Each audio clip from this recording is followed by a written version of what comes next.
Hello internet friends, welcome back to my channel. My name is Lindsay or LiJo, and today we're going to be speaking on how addicted you are to your personality, even if you're consciously aware of your personality. If you'd like to talk to me about this subject or anything related to your cognitive journey, you can book a video session with me below on my platform, Snug. So here we go.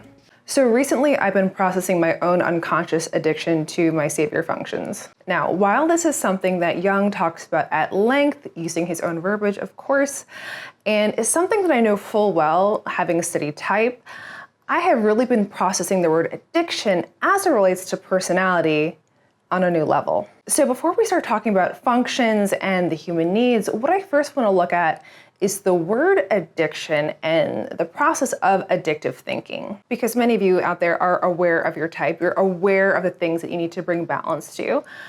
Similar to how many people may be aware of the fact that consuming copious amounts of sugar is not good for them in the moment, and they still will do it anyway. Perhaps there's someone with FE high up there and you're like, I know we need to use that TI. I'm gonna use TI. What happens? So there's three areas of addictive thinking that I want to look at. And the first is denial. Denial is a pattern of minimizing, justifying, making excuses for whatever your thing is. I'm not that controlling. There's people out there who are way more controlling than I am. I mean, it's me making all these little chess pieces do this thing on the board that they just do. I mean, it's nothing. Expectations that fuel disappointment. Our expectations are our belief of how things should be, how things should turn out, how things should be in a certain kind of a situation. Yeah, I can just do all this stuff with my TE, and then later on I should be able to, speak up on behalf of my FI and that I'm not actually happy about the way things are, but I'm just gonna, just do the TE because that's what's gonna work better, clearly. And lastly, conditions. Conditions are the belief that we need something external to feel happy, at peace, confident, secure, and it doesn't always turn out that way. Well, if I don't double down on my saviors in this particular situation, I'm never really gonna get what I want, and this is definitely the thing I want, and I know the best way to get there, and there would be no other way but to do it this way to get the end result that I am looking for. And we do it all of the time. We are addicted. We are grabbing the sugar off the shelf of our savior functions, our dominant functions, because our brain's process is saying, oh, this is definitely the way to go. This is definitely the way to get you to survive up until the age of 30 so you can eat and reproduce and then die on the planet, right? We live longer than that now. We have lives that are less based on survival, and we have the ability to grow these other areas of our brain, but still, even when we're proficient in type, or maybe you've just had a ton of life experience, right?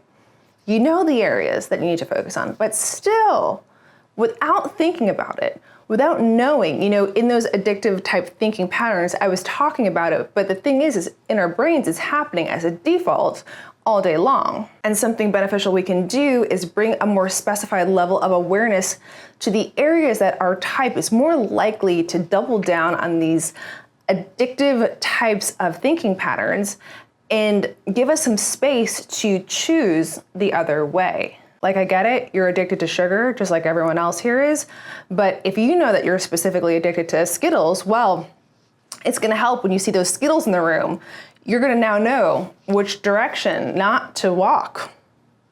Don't walk towards the Skittles if you're trying to stop eating so many Skittles, And we continue on. So I'm going to focus on 4 main categories: control, gather, tribe, and self. You're going to have 2 of these areas as your saviors and 2 of these areas as your demons. What I like to do is to pay more attention to where I am addicted in my saviors so I can just reel it back a little bit, give a little bit more space to working on my demons and growing that part of my brain. So let's start with control because savior OI here. So OI is going to represent either NI or SI in a savior position. So that's what we're talking about here. OI, very much associated with control. NI is addicted to controlling outcomes. SI is addicted to controlling order. When I began to realize how addicted I really was and became conscious to the fact that I am controlling situations constantly without even realizing it in my conscious mind, what I am doing. It was a scary experience because it's almost as though you're not really in, we're not really in control. So moving on, OE, which is gather. This is going to represent either SE or NE. You're going to have one of those functions. Perhaps it's in a savior position, it's high, or perhaps it's low. But regarding OE as a savior, either SE or NE, well, you are addicted to the gathering process. Gathering variety and the thought of just doing the same thing over and over again in any regard just absolutely almost makes you sick. SE is addicted to real experience, mixing things up, getting variety in the real world. That rush that comes from selecting something different than you did before. And NE is addicted to the journey of possibilities. What could be, what things might have interesting connections. Moving on to DE, this is the tribe function. This is either TE or FE. DE is addicted to the tribe, the outside workings and dynamics of things. Having functional purpose and integration outside of the self is prioritized before seeing the self. TE is addicted to solutions, finding ways to make things work. FE is addicted to shared chemicals and what those chemicals mean and the response to those chemicals. And last we have DI, which is going to be either TI or FI. DI is addicted to the personal identity. And what it is doing is that DI has this train of addiction towards its personal narrative. Checking in with self is default. FI is asking itself, well, how do I feel about this? Is it important to me? Does it represent my authentic self? TI asks, well, how can I know this better? How can I elevate my precision in this specific area? So moral of the story is we are doing these things all day long by default. I hope you can start picking it apart to the level where it actually brings a little bit of fear into you, because you start to realize how much you are grabbing that bag of Skittles without even realizing that you like Skittles, without even realizing that you're just doing this all day long, pumping yourself full of high fructose corn syrup or whatever your NITE version is. So that's it for this video. I hope it helps you to understand a little bit about the addictive process behind our savior functions, what we're doing all the time without realizing it, and gives you some inspiration to pick it apart a little bit more in depth. So that's it for this video. I will see you next time. Goodbye, internet friends.